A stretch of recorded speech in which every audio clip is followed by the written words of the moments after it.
দেড় দশকের রাজনৈতিক স্থবিরতা কাটিয়ে জনমনে এখন পরিবর্তনের তীব্র আকাঙ্ক্ষা। প্রত্যেকেই চায় জাতীয় সংসদ নির্বাচন হোক সুষ্ঠু ও নিরপেক্ষ। সেই লক্ষ্যেই দেশি বিদেশি বিভিন্ন প্রতিষ্ঠান ও সংস্থা চালিয়ে যাচ্ছে একের পর এক জরিপ। সম্প্রতি eminence associates for social development আয়োজিত অনুষ্ঠানে একটি প্রতিবেদন প্রকাশ করা হয়। এটি দেশের বর্তমান জনমতের একটি চিত্র তুলে ধরেছে। বিশেষ করে নারী ও আওয়ামী সমর্থক ভোটারদের ব্যাপারটিও আলোচনায় এসেছে। সংগঠনের প্রধান নির্বাহী কর্মকর্তা ডক্টর শামীম হায়দার তালুকদার দেশের ৩০০টি সংসদীয় আসনের ২০,৪৯৫ জন মানুষের মতামতের ভিত্তিতে এই বিশ্লেষণ উপস্থাপন করেন। জরিপ অনুযায়ী বর্তমানে দেশের সবচেয়ে জনপ্রিয় রাজনৈতিক শক্তি হিসেবে আবির্ভূত হয়েছে বিএনপি। জরিপে অংশ নেওয়া ৭০% ভোটার বিএনপিকে ভোট দেওয়ার ইচ্ছা প্রকাশ করেছেন। এর বিপরীতে দ্বিতীয় অবস্থানে থাকা জামায়াতে ইসলামীর প্রতি সমর্থন জানিয়েছেন ১৯% ভোটার। নতুন রাজনৈতিক দল এনসিপি ২.৬% সমর্থন নিয়ে নিজেদের অস্তিত্ব জানান দিয়েছে। রাজনীতিতে একসময়ের তৃতীয় শক্তি জাতীয় পার্টির সমর্থন কমে দাঁড়িয়েছে মাত্র ১.৪%। জরিপের লিঙ্গভিত্তিক বিশ্লেষণে একটি চমকপ্রদ তথ্য উঠে এসেছে।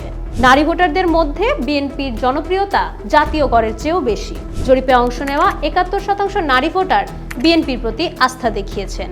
এটি ইঙ্গিত দেয় দেশের নারী সমাজ আগামীর স্থিতিশীলতা ও নিরাপত্তার জন্য বিএনপিকেই যোগ্য মনে করছে।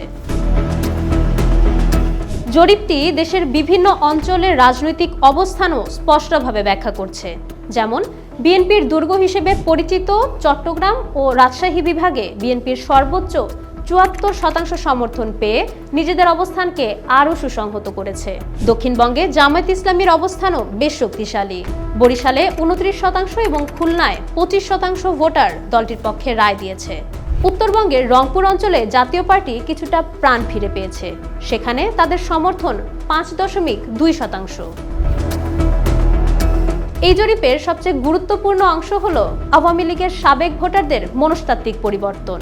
গত নির্বাচনে যারা নৌকা মার্কায় ভোট দিয়েছিলেন তাদের একটি বিশাল অংশ এখন পরিবর্তনের জোয়ারে ভাসছেন। সাবেক আওয়ামী লীগ ভোটারদের ৬০% এখন বিএনপিকে ভোট দিতে চান। অবাক করা বিষয় হলো তাদের ২৫% এখন জামায়াত ইসলামীকে ভোট দেওয়ার আগ্রহ প্রকাশ করেছে। বাকি ১৫% অন্যান্য ছোট ছোট দলকে সমর্থনের কথা জানিয়েছেন। নির্বাচনের ফলাফল নিয়ে জনগণের মধ্যে এক ধরনের আগাম নিশ্চয়তা কাজ করছে। জরিপ অনুযায়ী ৭৭% উত্তরদাতা মনে করেন আগামী নির্বাচনের পর বিএনপি সরকার গঠন করতে সক্ষম হবে। এছাড়া ৭৪% মানুষ বিশ্বাস করেন তাদের নিজ নিজ আসনে ধানের শীষের প্রার্থী জয়লাভ করবেন। ইএএসডির এই জরিপ প্রমাণ করছে যে ২০২৬ সালের নির্বাচনে জনগণ একটি বড় ধরনের রাজনৈতিক পালাবদলের অপেক্ষায় আছে। আওয়ামী লীগের ভোটারদের বড় একটি অংশ বিএনপি ও জামায়াতমুখী হওয়া এবং বিএনপির প্রতি দেশের নারী ও সাধারণ ভোটারদের এই বিপুল সমর্থন দেশের রাজনীতিতে এক নতুন মেরুকরণের জন্ম দিয়েছে।